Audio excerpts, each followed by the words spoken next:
নমস্কার। সনাতন ধর্মকথা চ্যানেলে আপনাদের সবাইকে স্বাগত। আজ রামায়ণের বালকাণ্ডের শিব পার্বতী বিবাহের আজ অন্তিম পর্ব। ৩৩ কোটি দেবদেবী, বিশ্বব্রহ্মাণ্ডের সর্বকালের সর্বসৃষ্টি, পিতা মাতা গুরু সবাইকে প্রণাম জানিয়ে রামায়ণের আদিকাণ্ড অর্থাৎ বালকাণ্ডের শিব পার্বতী বিবাহের অন্তিম পর্ব শুরু করছি। মেনকা শিবের বিকট রূপ দেখে পার্বতীকে কিছুতেই শিবের সঙ্গে বিবাহ দিতে সাহস পাচ্ছেন না। মেনকার দুঃখ দেখে সব রমণী অতীব দুঃখিত হয়ে ব্যাকুল হল। মেয়ের স্নেহের কথা বারবার ভেবে মেনকা কেঁদে কেঁদে বিলাপ করতে লাগলেন। নারদের আমি কি ক্ষতি করেছি যে সে আমার সোনার সংসার জ্বালিয়ে দিল, আর পার্বতীকে এমন পাগল স্বামী লাভের জন্য তপস্যাব্রতের উপদেশ দিল। সত্যি সত্যি নারদের মনে কোনো দয়া মায়া নেই। সে বৈরাগী, তার ধনসম্পত্তি, ঘর বাড়ি, পত্নী কিছুই নেই। তার কাজ কেবল পরের ঘর নষ্ট করা। লাজ লজ্জা ভয় ডর কিছুই তার নেই। বন্ধা নারী প্রসব বেদনার যন্ত্রণা কি বোঝে?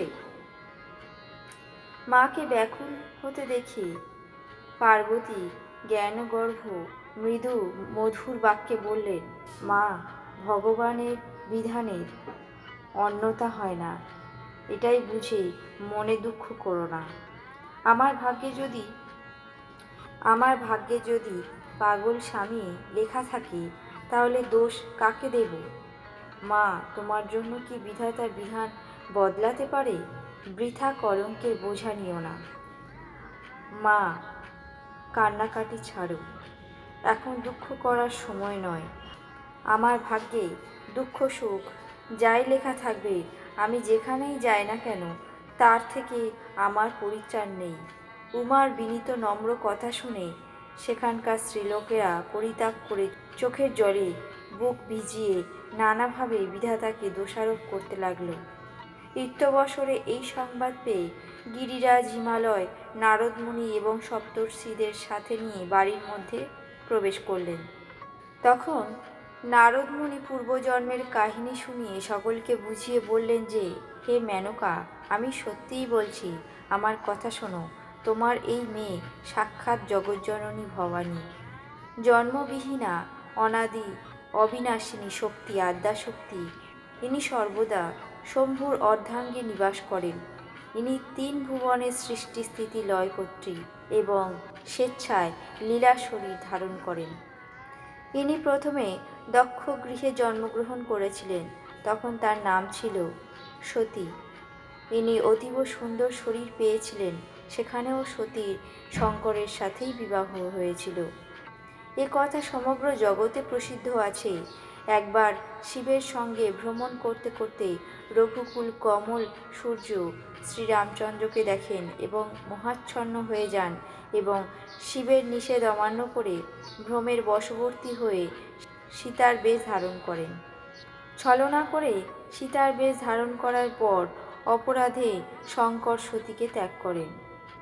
তখন শিবের বিরহে সতী পিতৃগৃহে যান এবং পিতার যজ্ঞস্থলিতে যোগাগ্নিতে নিজের দেহ ত্যাগ করেন। এখন তোমার গৃহে জন্ম নিয়ে নিজের পতির জন্য কঠোর তপস্যা করেছেন, এই সব জেনে সংশয় ত্যাগ করো। পার্বতী তো সর্বদা জন্মে জন্মে শঙ্কর প্রিয়া। তখন নারদের কথা শুনে সকলের দুঃখ দূর হলো, আর মুহূর্তের মধ্যে এই সংবাদ সমস্ত নগরীতে গৃহে গৃহে পৌঁছে রাষ্ট্র হয়ে গেল। তখন মেনকা আর হিমালয় আনন্দে মগ্ন হয়ে বারবার পার্বতীর চরণ বন্দনা করলেন। স্ত্রী পুরুষ বালক যুবা বৃদ্ধ নগরের তাবৎ নাগরিক আনন্দ সাগরে ভাসতে লাগল। নগরের চারিদিকে মঙ্গল গান গীত হতে লাগল। প্রতি দরজায় সুবর্ণ কলস শোভা পেতে লাগল। রন্ধন শাস্ত্রে যত কিছু উপাদেয় রন্ধনীর আছে সবই রান্না হলো। যেখানে স্বয়ং মা ভবানী রয়েছেন, সেখানকার আহার সামগ্রীর বর্ণনা কে করতে পারে? হিমাচল পরম আদরে ব্রহ্মা, বিষ্ণু এবং অন্যান্য দেবতা বরযাত্রীদের ডেকে আনলেন। নিমন্ত্রিতেরা বহু সারিতে খেতে বসলেন। দক্ষ পাচকেরা পরিবেশন করতে লাগল। এও স্ত্রীরা দেবতাদের ভোজনের সময় রঙ্গরসে মধুর ভাষণে গালিগালাজ করতে লাগল। সব সুন্দরী স্ত্রী মধুর কণ্ঠে ভৎসনার সুরে ব্যঙ্গোক্তি বচন শোনাতে লাগল। দেবতারা মধুর উপহাস বাক্য শুনে অত্যন্ত সুখী হলেন। ফলে ভোজন কর্মে দেরি হতে লাগল। ভোজনকালে যে আনন্দের বন্যা বইছিল তা কোটি কোটি মুখেও বর্ণনা করা যায় না। ভোজনের শেষে হাত মুখ ধোয়ানোর পর পান দেওয়া হলো। তারপর লোকেরা যে যেখানে ছিলেন সেখানেই চলে গেলেন। এরপর মুনি ঋষিরা ফিরে এসে হিমালয়কে লগ্নপত্র দেখালেন এবং লগ্ন সময় দেখে দেবতাদের সমাদরে ডেকে এনে তাদের যথাযোগ্য আসন দিলেন। বেদমতে বেদী সাজানো হলো, আর নারীগণ সুন্দর মঙ্গলগীত গান করতে লাগলেন। বেদীর উপরে এক অতীব সুন্দর দিব্য সিংহাসন ছিল। সেই সিংহাসনের সৌন্দর্য বর্ণনা অতীত, কারণ এই সিংহাসন স্বয়ং ব্রহ্মা তৈরি করেছিলেন। নতমস্তকে ব্রাহ্মণদের প্রণাম করে এবং মনে মনে নিজের ইষ্টদেব শ্রীরামচন্দ্রকে স্মরণ করে শিব গিয়ে সেই সিংহাসনে বসলেন। তখন মুনিরা পার্বতীকে সেখানে আনতে বললেন। সখীরা পার্বতীকে সাজসজ্জা করিয়ে সেখানে নিয়ে এলো। পার্বতীর রূপ দেখা মাত্র দেবতারা সকলে মুগ্ধ হয়ে গেলেন। সংসারে এমন কোনো কবি কি আছে যিনি এই রূপের বর্ণনা করতে পারেন? শিবের পত্নী পার্বতীকে জগদম্বা বুঝতে পেরে দেবতারা মনে মনে তাকে প্রণাম করলেন। ভবানী ছিলেন সৌন্দর্যের পরাকাষ্ঠা। শতমুখেও সেই লালিত্য আর কান্তির মহিমা বর্ণনা করা যায় না। জগজ্জননী পার্বতীর মহান সুষমা শতমুখেও বর্ণনা করা যায় না। বেদ, শেষনাগ ও দেবী সরস্বতীও সেই রূপ বর্ণনা করতে কুণ্ঠাবোধ করেন। সৌন্দর্য ও সুষমার সাগর মা ভবানী মণ্ডপের মধ্যে যেখানে শিব বসেছিলেন সেখানে গেলেন, কিন্তু লজ্জায় পতির চরণকমলের দিকে দৃষ্টিপাত করতে পারলেন না। কিন্তু তার মনোরূপী ভোমরাত পাদপদ্মের মধুই পান করতে লাগল। মণিগণের নির্দেশে ভবানী এবং শঙ্কর গণেশের পূজা করলেন। দেবতারা তো অনাদি এই কথা বুঝে, কেউ যেন এই কথা শুনে, গণেশের তো মহাদেবের ছেলে, বিয়ের আগে তো তিনি কোথা থেকে এলেন, মনে সংশয় না করেন। বিবাহের যত রকম অনুষ্ঠান বেদে বিহিত আছে, মহামুনিগণ সেই সব রীতি পালন করালেন। গিরিরাজ হিমালয় হাতে কুশ নিয়ে এবং কন্যার হাত ধরে তাকে ভবানী অর্থাৎ শিব পত্নী জেনে শিবের হাতে সমর্পণ করলেন।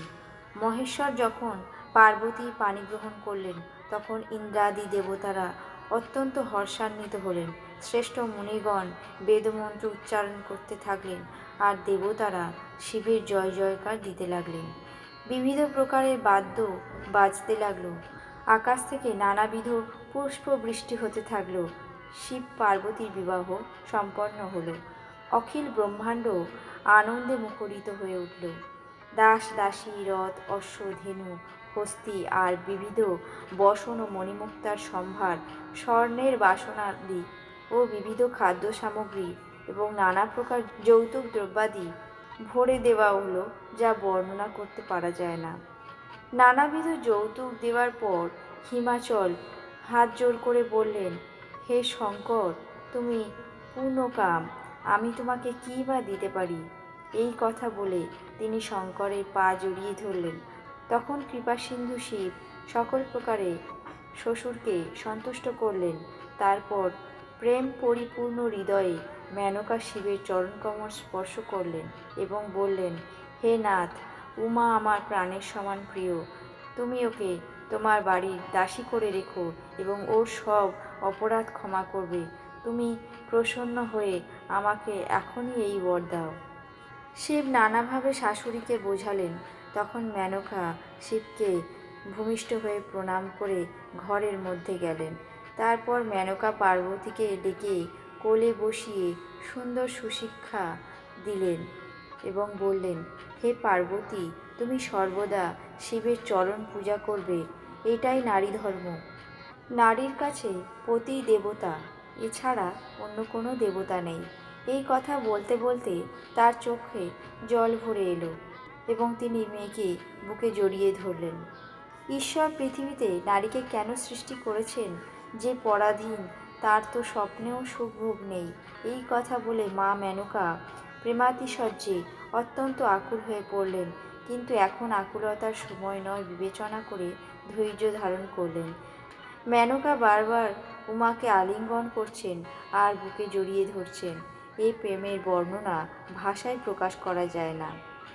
ভবানী সব মেয়েদের সাথে দেখা সাক্ষাৎ করে আবার গিয়ে মায়ের বুকে মুখ লুকালেন। মায়ের কাছে পার্বতী বিদায় নিলেন। অন্যান্য সকলে তাকে যথাযোগ্য আশীর্বাদ করলেন।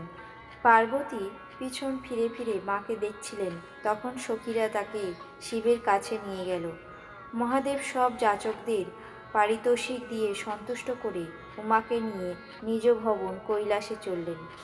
দেবতারা আনন্দে পুষ্পবৃষ্টি করতে লাগলেন আর আকাশে দুন্দুভি বেজে উঠল।